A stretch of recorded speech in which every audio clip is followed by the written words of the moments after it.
So Dina, welcome. It's really such an honor to be with you. Obviously, I've followed you for a very long time. Really appreciate what you've been able to do with your journalism. And you've written a phenomenal book that I hope everyone here acquires a copy of, because it is not only an interesting story of a young girl who was thrown into the limelight internationally for really living her life in Palestine, but also the entire context of the book is very educational for people who might not know very much in terms of the history of what's happening. And I'm told that what's happening, what we might just see as flashes on the news, has on people's everyday lives, and in this case, a 16, 17-year-old girl. My first question to you is, you've done all these interesting stories. You have been reporting for so long and have done phenomenal pieces on Palestine.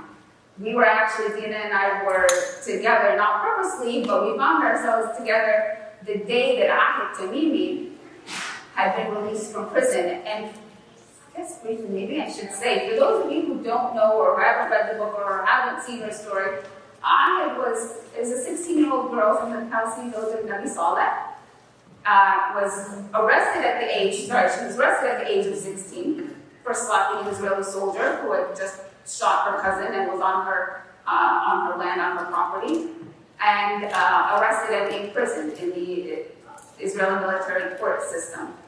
The day she was released from prison, Dina and I were there, and so Dina was covering the story. So you went from covering the story to writing a book with Arraf about it. What went into that decision with the impetus to write a book?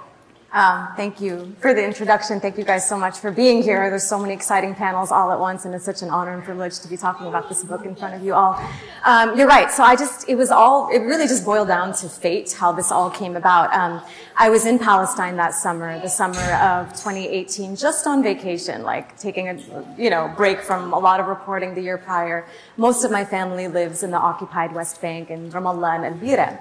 And I was supposed to fly back home, and a few of the activists that were working on the campaign for the freedom of Arraf Tamimi and her mother, Nariman Tamimi, told me, hey, why don't you stick around for another week or so? I had expected to be released. They didn't know exactly when. The Israelis never really say exactly what date. They're like, we suspect that she'll be out in a week or so. It's like, okay, let me pitch this to my bosses. So I pitched it to my bosses at AJ Plus as an idea of doing a documentary, not just about her, but also about this young generation of Palestinian youth who are sort of the new resistance. And I spent a week in Nabi Saleh before she got out, reporting and filming this documentary, just sort of like her backstory, because everybody knew her from that one viral moment, that one slap that made international headlines, as you said. But I wanted to know the backstory and the context of what made this girl. So I spent a week there, got to know all her family, spent time with her father, her cousins, her aunts, her uncle. And it all culminated in that insane day of her release where it was really like, I've never seen a media frenzy like that. Like hundreds of journalists from all over the world there to capture the moment that she emerged from this Israeli military vehicle and, cameras everywhere and insanity. And she gave a press conference. She gave a press conference within an hour of being released. And she was so articulate, 17 years old at this point, so articulate, so poised, just spoke with these, I'm a journalist. I know when people know how to speak and when they talk succinctly and in sound bites and powerfully. And she did all of that and she fielded questions. And the next day, I was fortunate to be granted the first sit-down interview with her. I had a 40-minute, one-on-one interview in Arabic where it was really the first time that she was able to tell her story since her captivity. And so it was lucky for me because I got to hear all these details fresh and she still had energy. And I was electrified by the interview. I was so inspired. And, we put that interview out right away on AJ Plus. And then I went home back to San Francisco to produce this 2-part documentary that I mentioned. And I was the lead producer on it. And when you do documentaries, when you do film, you have to watch the footage over and over again. You have to, be selective about what you want to put where. And I don't want to say the beauty, but one of the most powerful things about the people of Nabi Saleh is they have long known that the camera is their weapon. And everything is truly documented. So I found myself just like watching these videos online on YouTube over the years of these wonderful people who were so gracious and hospitable and welcomed me into their home, being brutalized, being shot at, skunk water, tear gas, rubber-coated steel bullets over and over again. And a lot of the reporting that I've done, because a lot of it is heavy, has stuck with me over the years, but this penetrated my dreams. Like I couldn't shake it, and even when we put the documentary out, I still felt like there's more to be done here, and there's more to her story, and this girl and this village and our people deserve more than just one news cycle about, a young girl who hit a soldier. So months later, I approached Ahid and her family with the idea of writing a book together, and I think they had seen the documentary, and there was trust and rapport there, and they said yes, and the rest is history.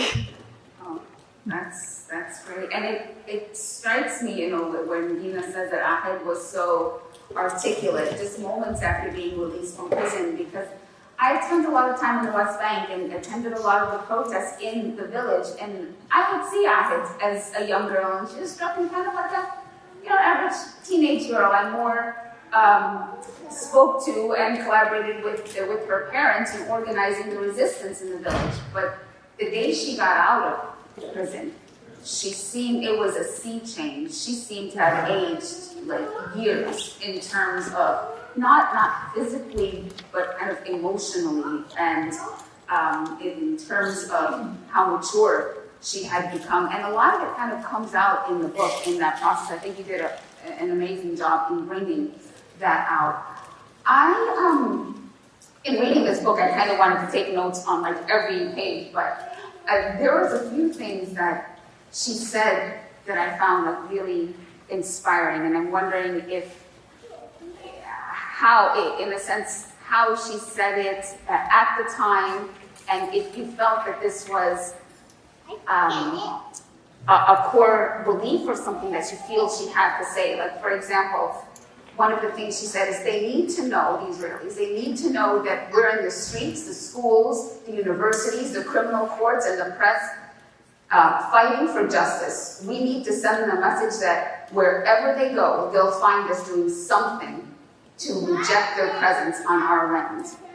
And these and other sentiments that are just so, after everything she's seen, from a young girl, she's seen, for those of you who haven't read the book, her mother and father imprisoned, her brothers imprisoned, her mother shot, her uncle also shot and killed, and other people in the village shot and killed. To have that kind of hope, is it a genuine hope? Yeah, that what you read right there was a verbatim translation of what she told me in Arabic, because I interviewed her in Arabic hours on end, and some of it is actually verbatim translation. And every time I do, so yes, it is sincerely her belief. It was then and it is today. Every time I talk about the book, I always call her ahead of time, because this is ultimately her story, and I wrote it, but I'm representing her, and I really wish she was here. She should be here talking about her own story. Sorry, this slid. So I called her today, and I told her we're doing this, and what do you want me to tell people? And her message was that she hopes you guys read this book, and you don't just read it, but that you feel every single detail and every single moment. And then she said that, of course, we still have hope, because, even after this reporting is done, Nabi Saleh has had some really devastating losses in the last year or so. They've lost another, I believe, 3 people in the village killed. And this is a small village of just 600 people. And it hurt her a lot. And she was very affected. And now that she's 22 years old, she told me that she's more conscious now. So seeing martyrs and seeing her family killed hits her differently, right? And the trauma is there. Despite that, she still has the hope that Palestine will be free. And she still has the hope that the next generation, that there will not be another young girl like her who grew up in those circumstances under occupation. This is what blows me away about her, and this is why I wanted to take the project on, just how much hope remains in her and how much drive and commitment she has to achieving that. It is sincere. That's amazing. And one thing, too, about her is that she was always very quiet. kind of the kind of person that doesn't like publicity or the limelight, and it's probably doesn't, or most people wouldn't know that if they didn't know her before, or if they didn't read your book, because it's the opposite of what she was thrown into. And if you can imagine a young girl really at the age of 11, 12, whose photos are being broadcast around the media, around the world, and who the media is every week in her village, and yet she hates it all. She wants it all to go, because as a young girl, she's really traumatized. Soldiers are in your village every week, at least, if not more, shooting at your family. And they raid homes in the middle of the night. And as a young girl, she's scared. She hates it all. She wants demonstrations to stop. And yet you talk about this the switch when she went from being this scared girl who would cower in the corner of a room until the demonstrations were over because she hated them and she was afraid, to not being afraid anymore. Is there any more that you want to say about that? And let me add to that, one of the things that she says in the book, because so at that young age, they're marching these demonstrations and the Israelis are there and well-armed and they're shooting. And she says that the adults of her village, adults in Nabi Saleh, have gotten questioned and criticized about how can you let your children be in these demonstrations? I mean, don't you care enough about them to want to shelter them? Do you want to talk about that a little bit?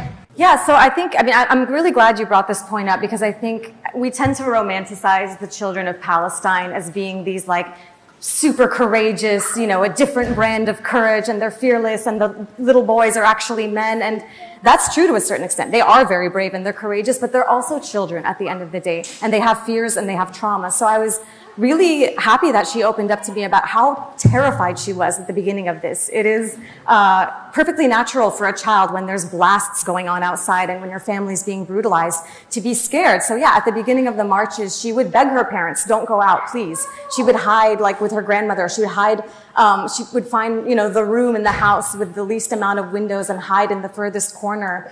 And then, slowly with time, she started to see, like, this is, she understood the moral stakes that were at play. And she understood that, despite her family really just having flags and chanting and clapping, they were matched with rubber-coated steel bullets, eventually live ammunition, and that this was asymmetrical, and that it was her duty to take a stand. And they also, what they learned in Nabi Saleh, and you mentioned the other parents too, is that you're not necessarily any safer inside than you are outside. And so she told me a story, and it's in the book, about how one day she was, inside with her younger brother, and they were trying to, take shelter from the marches. And like a tear gas canister came and flew in and shattered the window and landed and filled the whole entire house with tear gas, and they had no choice but to escape. So she escapes outside, and she's standing by the house, and then a soldier shoots her. She's like 11 years old at this point, maybe. Shoots her hand, and it swells up, a rubber-coated steel bullet. There's another story as well about another Friday when the marches were taking place, and it was another house in Nabi Saleh, which is very close, because I'm telling you, it's a very small village. And the military started shooting fire on everybody. And so everyone kind of ran inside this one house, including some press that were there, and including a bunch of children, most of whom I believe were under 6 years old. And they go upstairs to the second floor, and then again, the soldiers fire tear gas canister, and the whole entire house fills with tear gas. And if any of you have ever had the unfortunate opportunity to be tear gas, it's horrible. It's suffocating. So these children are in the house and they're screaming and crying and traumatized, and there's no way to escape inside their own homes. So what ends up happening is that the shabab, the young men in the village, make a human ladder. They climb on top of one another, and they start putting the children outside the second floor window one by one. And some of the little girls were like crying and screaming, thinking their mom is begging them, "Mama, please don't throw me out the window. Please, Mama, I love you," because they didn't understand. But that was the only way out. So that is the reality there, is that you're not necessarily safer inside than you are outside. So what does that do to these children? It gives them the courage and sort of the imperative to go out there and protest themselves and, overcome that fear barrier. She said she did. Yeah, absolutely. I've been tear gassed a number of times, and it is horrible. And I've only been tear gassed outside, and you just can't you just have to get somewhere where there's no gas so you can try to take a breath, right? When I was reading that section, I was like feeling anxious reading that how all of these people could be trapped in a home and a room that's filling with tear gas and there's nowhere to get fresh air.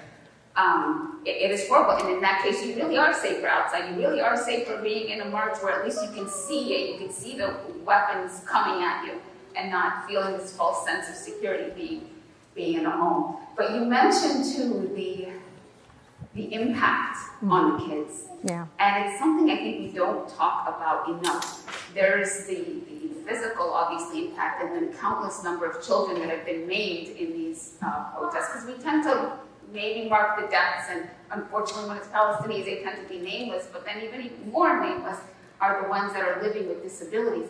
And then you also have the psychological impact of just witnessing this your whole life. And I had talked about it a little bit, but did she open up any more about some of the stuff, or even in your reporting, that you've seen that you want to comment on? Yeah, I think the trauma is definitely there, and sometimes it's more evident than not. In the story I just told you about the children that were sort of, released through the window, that little girl didn't trust her mother for months because she thought, how could my mom throw me outside the window, even though it wasn't throwing, but that's just one small example. When I was reporting in Nabi Saleh for the documentary in 2018, I was interviewing Manal Tamimi, who's one of the sort of women at the forefront of their movement there, as she's one of the aunts of Ahmed Tamimi. And as I was talking to her, I saw that sort of children were playing on the dirt, like on the soil nearby. And they were like, little boys like you guys' age. And there was also a 1-year-old named Watan, who's one of Ahed's cousins, super cute at the time. He was wearing a onesie, 1-year-old, whatever. And the kids, the older kids, like tied his arms up. They got some string or shoelace and they tied his hands up and they were playing a game. And I asked her aunt, what are they doing? And she's like, oh, they mimic what they see. They mimic what they see the Israeli soldiers do to us. So one of the favorite games that these children and other Palestinian children grow up playing is Jaysh al-Arab, right? Like the army and the Arabs. And they take turns, like, we're the soldiers, we're going after you, and then the Palestinian kids throw stones, and then some of them play medics, and some of them play journalists, because the trauma that they witness in their everyday lives manifests themselves in their play. And that made me really sad. And if you watch the documentary, there's footage of them doing that to Watan. I can give you another example. It definitely stays with Ahed too. I know for her, she's very private, she's very humble, and she does not like the spotlight, as you said. She's a reluctant hero, but she's also deeply affected. How could you not be with the life that she had? And, the last time I saw her in December, we were in Qatar together, and this is after Nabi Saleh had a few more martyrs, their relatives who were young teenagers killed. And so she told me that her younger brothers now, who are also still teenagers, they've lost their friends. They were standing by them in some instances when their cousins or friends from another village were murdered by the Israeli soldiers. And so what they say now is, like, when they're with their mom or when they're with Ahed, they'll say in Arabic, Yalla mama natsawwar ashan lama astashhad. Let's take a picture together so that when I'm a shaheed, when I'm a martyr, you could use this for the poster, that you have a picture with me.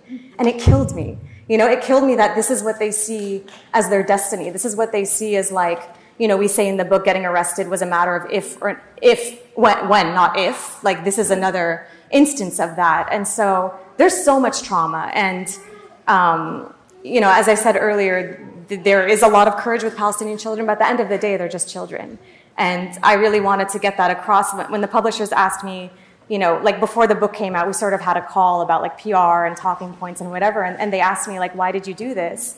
And I said, this is my love letter to the children of Palestine. Like, I wanted to tell her story, but I also wanted to tell other children's story too. And we mentioned, the case of Ahmed Dawabsha, who, there are some high profile examples of Palestinian children that were murdered when Ahed was coming of age. And it affected her, and it affected her generation too. So there's Ahmed Dawabsha, who I believe it was in 2015 or so in the West Bank village of Douma, nearby settlers came and set his house on fire.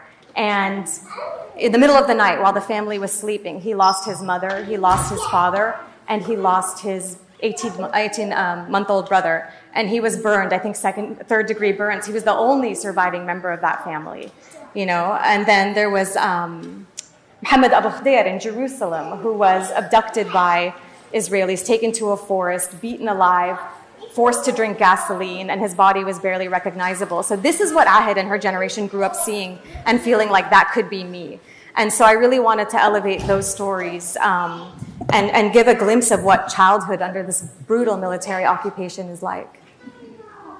That struck me too in the book, because the Israeli military is very violent, and they get away with it. And one of the things she noted is that when her uncle was killed, when her favorite uncle Rushdie was killed, they investigated, and they found that on that day over 80 bullets were fired, and there was no reason to fire any of them. Even they said in the military there's no reason for firing any of that stuff. And over 80 bullets were fired. Obviously someone was killed, and no one held accountable. And that's the thing that these kids live with, right? Yeah. It's not only they're going to be martyred, but no one will be held accountable. And so I think that's so important that they feel someone is telling their story. And so a love letter to the children of Palestine, that's really powerful, because other than that, feel they're ignored. The story too about the settlers. And we're hearing now just how the settlers are on a rampage wherever they are, supported by the fascist government that is in power now. But also because Ahid and their small village live near the settlement of Halamish, which has been taking over parts of their property. One of the things she noted is that knowing these stories of what settlers did to Palestinians, and she noted too that when she started to get some notoriety, settlers were publishing her information online, like the route that she took to school. And with soldiers, you kind of know, with the military, the government, you're taken to prison or whatever. If you get caught by settlers, there's just no accountability whatsoever. I guess it's more of a comment, just that how terrible. When I was reading that, I got really scared. It's like I feel like I know how to deal with Israeli soldiers, but settlers are a whole other ballgame. And right now they're kind of on a rampage too, in terms of just every day. About the statistics are now, if you're following them, 75, 80 type pogroms really taking place, rampages throughout the West Bank, and Nabi Saleh is not immune from that either. Sorry, I don't know if you want to comment on that, but that was more of a comment than a question there. But do you want to add anything to? You're absolutely right.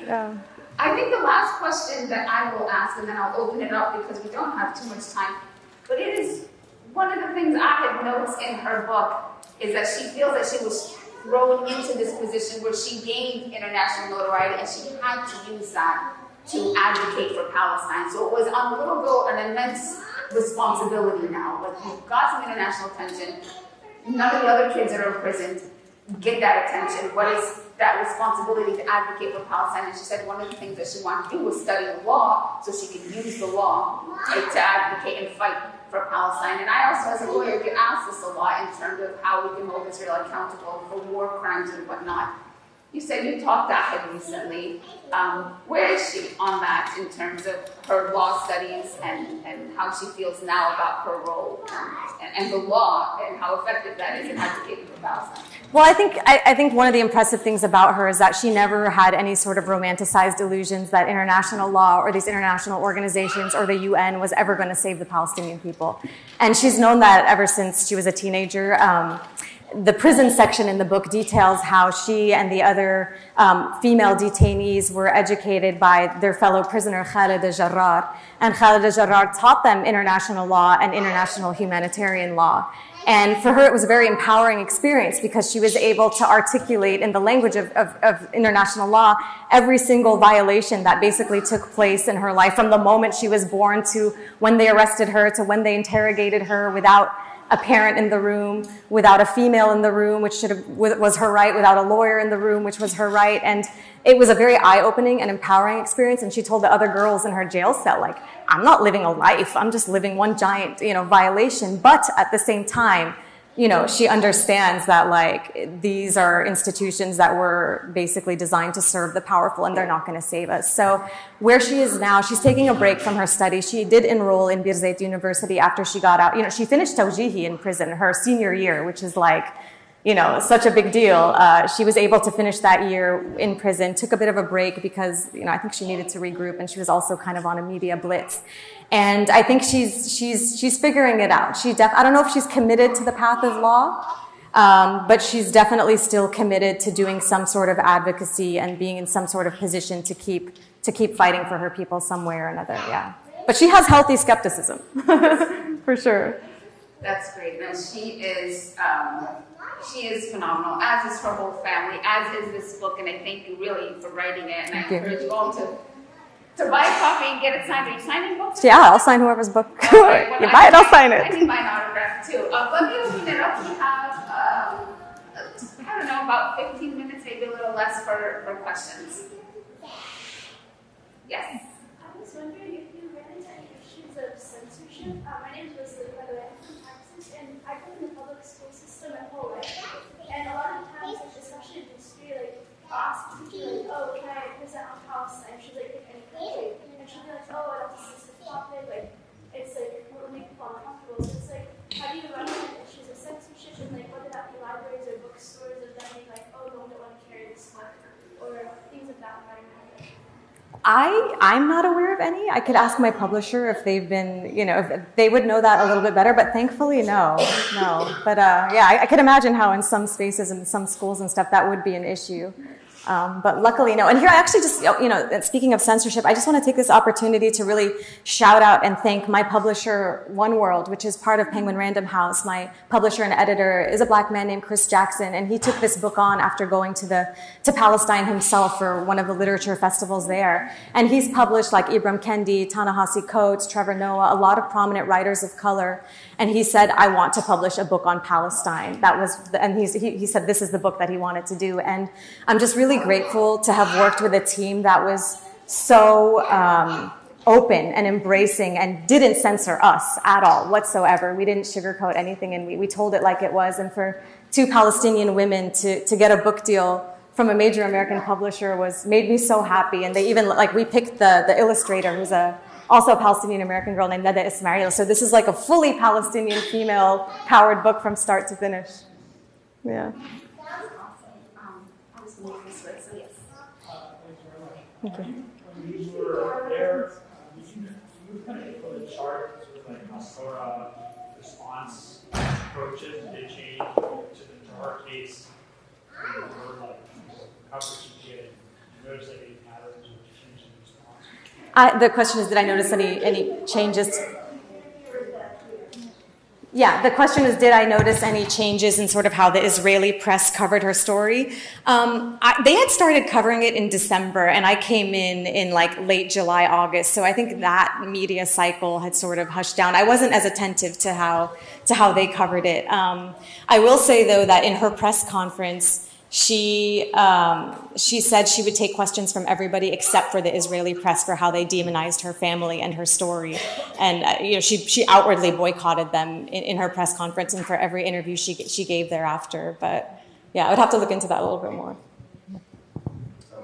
Can you talk to her about? Oh, sorry. It's okay. Sorry. And I wonder, when we were just back home, and there's a huge mural of her, beautiful mural of her on the wall. Over by the wall off hotel. Yeah. And we noticed that it was the face, right? And I asked one of my really good friends who lives in the Haitian camp, and he said that there's a campaign among some I think Arraf basically spreading things saying who she thinks she is, she's doing it, she wants all this attention. And then that spread is sort of a toxic version, which we all know is not true, but how has she dealt with this kind of newfound sort of attack structure that is meant to discredit her and try to make her look like she's doing this for gain rather than. Yeah. Well, first of all, it's not a newfound campaign. She has been getting criticized from within Palestinian society from the moment she was released and probably before that. That mural that you're mentioning of her was painted by two Italian artists, and they did it while she was still in prison. And she wanted to meet them when she got out, but they were kicked out. I think Israel deported them. It is unfortunate that she's come under a lot of attack from within Palestinian society. So many rumors, when she came out, she got a Mercedes-Benz and she got this and and none of it is true. And it makes me so angry because, as I said earlier, she is someone who is incredibly humble, incredibly grounded, does not want the spotlight, uses every opportunity she gets to shed light on the other Palestinian prisoners, to the collective Palestinian struggle. And, you know, it's so upsetting for me. Of course it hurt her. Of course it's devastating. You're 17 years old. You're still a teenager. You're an adolescent. You get out of prison and then you see all these people, your own people that you're advocating for, attacking you. She doesn't publicly talk about it, but I know it upset her. But I know right now she also has just very thick skin, which is, you know, inevitable. But it is hurtful, and the rumors that you hear are not true.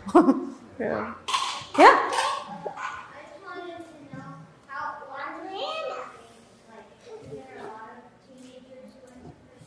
Yeah, that's a really good question. Why is she so famous? Isn't there a lot of teenagers that went to prison? There's a lot of people ask that, and part of the reason is because she grew up with a lot of these moments of her confronting the Israeli soldiers on camera. So even from when she was like your age, there's a famous video, you can watch it on YouTube, of her waving her fist, asking the soldier who's so much taller than her, "Where's my brother? Where did you take him? Where did you take him?" That's the first time.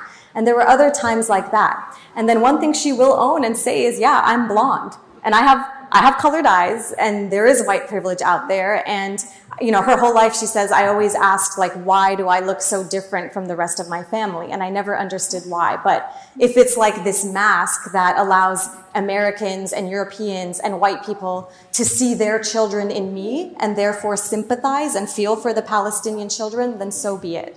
But those are some of the reasons why. Oh, sorry. Yes, thank you. Oh, you're respecting. How about some back people in the back? Okay, yes. I'm curious what the most challenging part for you of telling that story was. Was there a particular moment in the writing process of telling the story that you found to be the most difficult?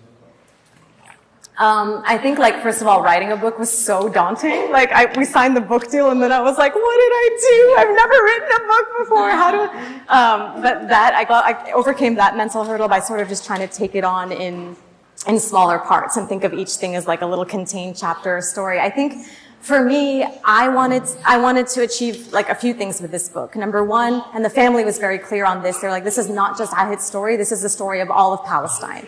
So I tried to do that. I tried to write it accessibly so that anyone can pick it up, and, you know, you don't have to be an expert on Palestine, but you'll walk away knowing basically our modern history and, again, what it's like to be a child growing up. But also to try to pack in the necessary history and the necessary context to understanding, you know, the Palestinian struggle. I think this is where, like, it's helped that I'm a journalist and I've reported from there, and I've reported from sort of the vantage point of a Palestinian who is American, who knows where those gaps are, right? And so I try to, like, in every chapter, there is, you know, try to weave in the history and weave in the context in not so much of a, like, burdening way. So maybe that was the biggest challenge. I don't know, but I would say it was all a challenge.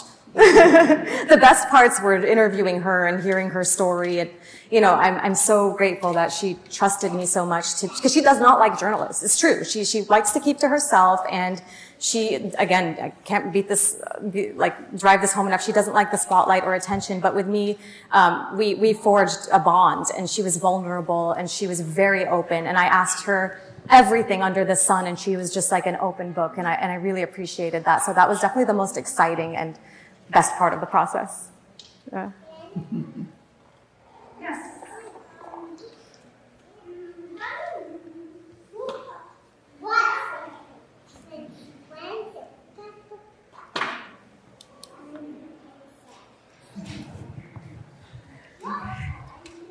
Okay. I'll tell you later. I don't want to say it publicly. Just you know, it's being recorded. Okay. or there's also. Your mom knows. Yes. Go ahead.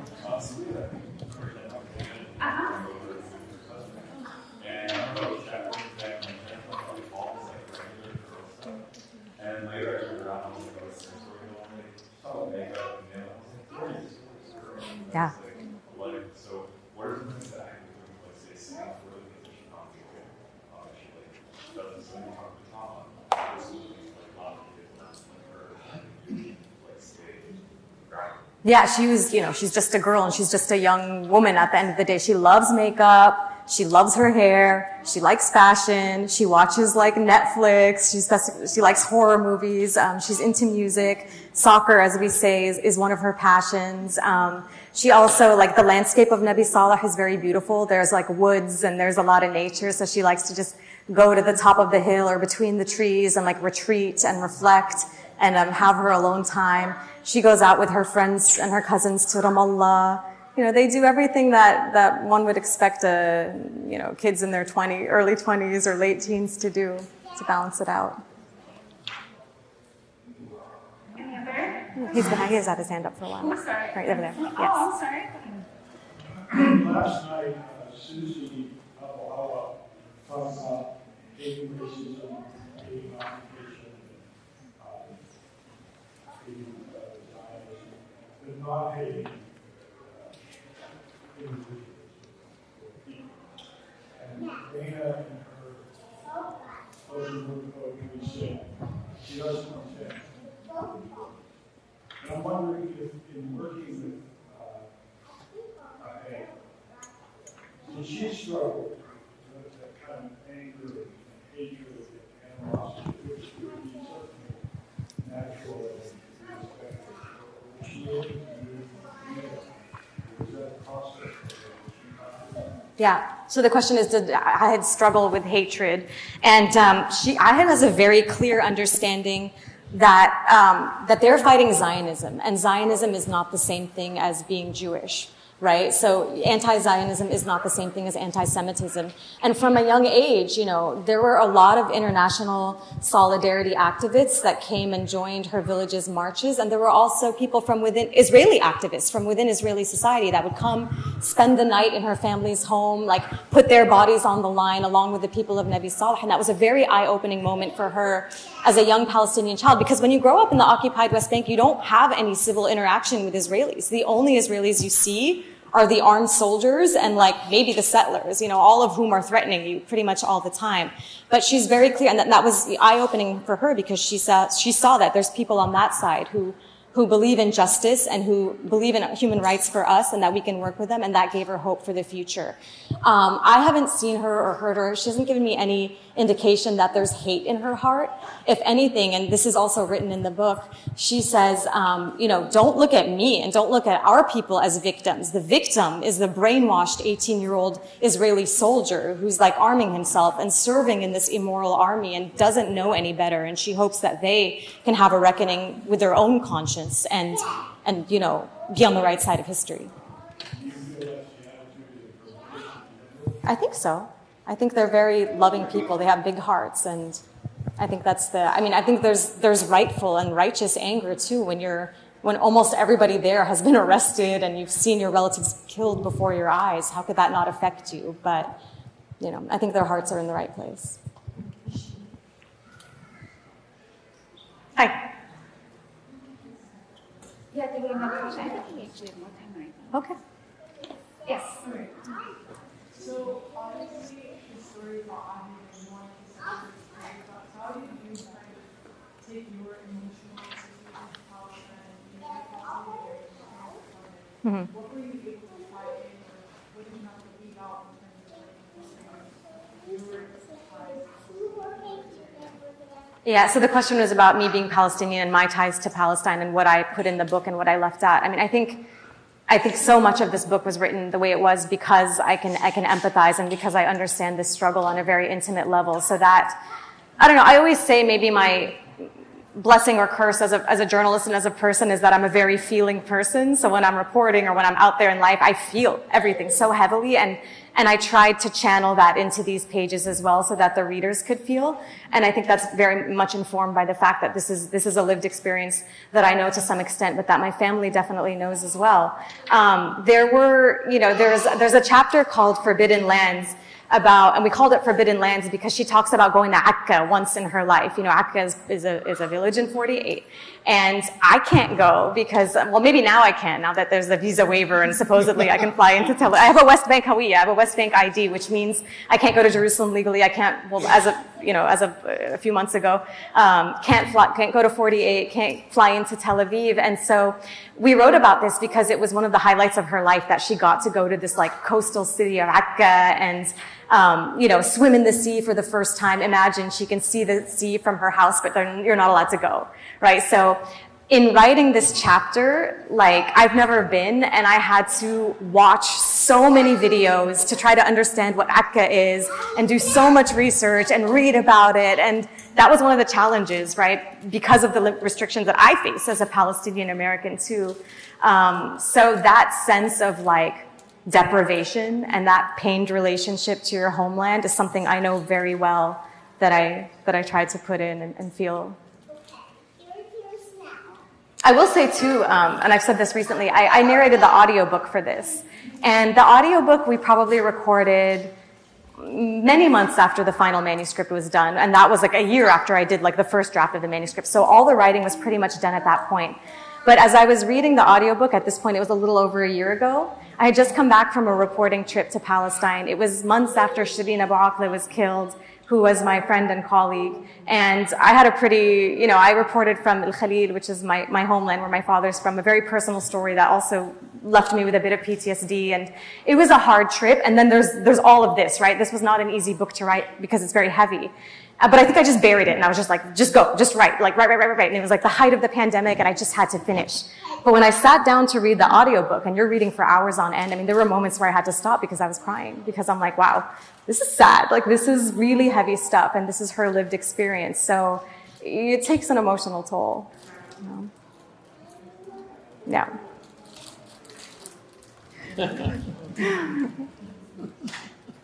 Anyone else? Noura? Hi. Mabruk, it's so exciting to see you be able to share your book here. There was a moment when you shared a personal note that the publisher wrote on your behalf, and I think it says a lot about the politics of publishing as well.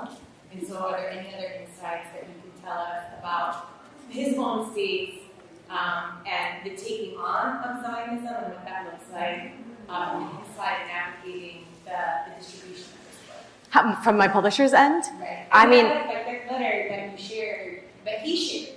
He wrote a personal letter. Oh, when he on the galleys, he wrote a letter. So before the book actually comes out, they have, what is it called? Uncorrected page proofs, like a galley that they send out to everyone, that they send out to media. You got one, to sort of write reviews and start blurbing it and stuff. And he wrote, I don't even remember this, but he wrote a beautiful letter of just like endorsement and supporting this. And yeah, I'll tell you what I was pleasantly surprised about. I didn't mention this book publicly until right before we announced it publicly, which means for 2 years, I didn't announce a book deal publicly because I thought that there would be a concerted campaign to derail it and that the detractors would try to stop it.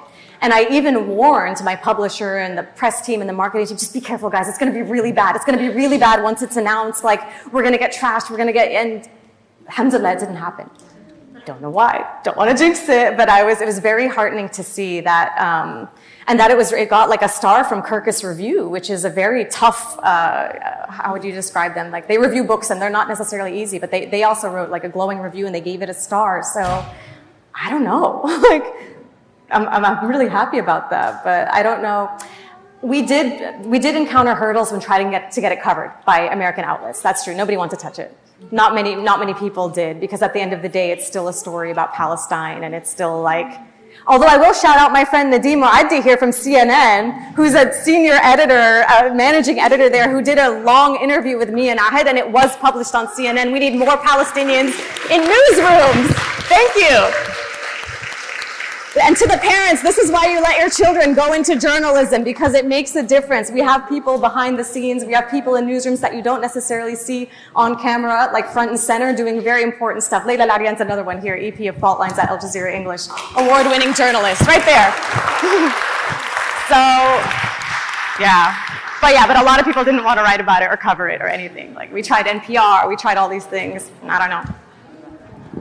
That's right. If I'm going to just take a second to, part of hopefully seeing Palestine free one day is the advocacy and the steadfastness of Palestinians on the ground and everything they do, but it's also they put a lot of trust in us and the people that know their story, that visit, that stand with them, and that can go out into the world to share in any way that we can. And one of the ways, I know that it might be a demoralizing way in many senses because our elected representatives don't often represent us, but continuing to lobby our elected representatives is one of those ways. And the Organization of American Muslims for Palestine, or Americans for Justice in Palestine, have an annual lobby day, which is coming up October 23rd through the 24th, I believe. And so if you go on their website, you can register, and a lot of Palestine advocates can converge on Washington, D.C., and go into their elected representative's office and talk about certain things where we want to see change. So next month is National Advocacy Day, sponsored by American Muslims in Palestine and Americans for Justice in Palestine. So please do look it up and try to make it if you can. I think we have time maybe for one more. I know if there's a burning one, I'll take it. If there's not, I know my daughters wanted to say something quickly. Where is it? All the way over here.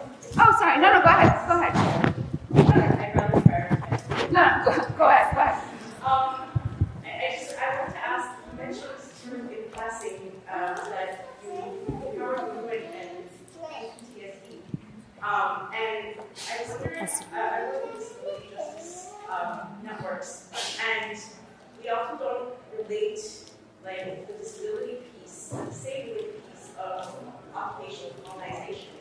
And I wondered if, like, in your writings or in your interactions, even with, I had, spent time imprisoned and like all of that, like, political prisoners, like, feeling the weight as well of like how isolated and disabling it can be. Mm-hmm. I just wonder if you can speak to that piece around, like, Yeah, I remember there was a moment a year after she was released where I was there with her reporting for the book, and we spent like days on end in a room alone, speaking. But at one point, her parents came in the room and interrupted because there were still delegations of people coming to meet her, and there was a group of Europeans, and someone asked her like, "Have you thought about like therapy or counseling?" And she kind of just like laughed it off and was like, "The whole entire country needs that, not just me." I don't know how prevailing of a sentiment or attitude that is, but I think it is one of the unfortunate realities there that, despite, like, you always think about how much worse everybody else has it, and perhaps in doing so, like, minimizing your own trauma. So in Ahed's example, she was released, but for the longest time, she was so pained by the fact that the women and the girls that she bonded with, that she had just spent 8 months with, were still behind bars. She had extreme survivor's guilt. She said leaving the prison and saying bye to them was one of the toughest days of her life, up there with when she saw her uncle get killed in front of her. And so I don't know if that answers your question, but for me, especially that first year, she's better now, but it was still so palpable just how tormented she was, that she was out and they were still there, and some of them would be there for years and years and years on end, including like girls that are younger than her. It's hard. I don't know much about mental health campaigns within Palestinian society. I would fully support them, but yeah, they're needed. Yeah. Thank you. I'm just going to give Huwaida 30 seconds to say something, I think, or ask questions. That's a lot of time. Hi everyone, I know I'm small, but I have a huge heart for Palestine. I want to tell you a small story. Last week I was in my spelling class, and someone was called, and he said Israel instead of Palestine. I was furious. My teacher told me something, but at the end he said to pray for world peace. When I came home, I told my mom, and she said to fight so that Palestine can be free.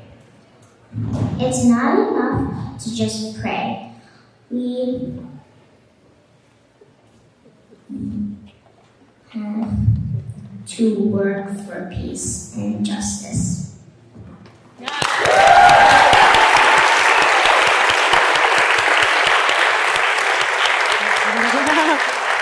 Future author. That was the story that goes to your first question. Her school is always talking about outcome. Let's not get very political. And I'm called in sometimes to present about Palestinian culture, which I love to do, but they say, let's not get too political, just the culture. And they talk about we pray for peace and justice. So I told her, you go back to your school and say it's not enough to pray. Jesus didn't say to pray for the homeless, and he said to feed the hungry and clothe the naked and house the homeless, not just sit there and pray for them. But that is, I think we encounter that wherever we go, and we have to fight back. And she's pretty ferocious.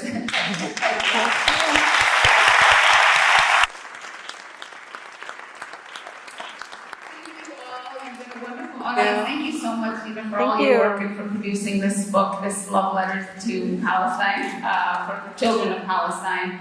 And let's go on to the rest of the conference. There's so much packed, so we appreciate you being here. Thank you.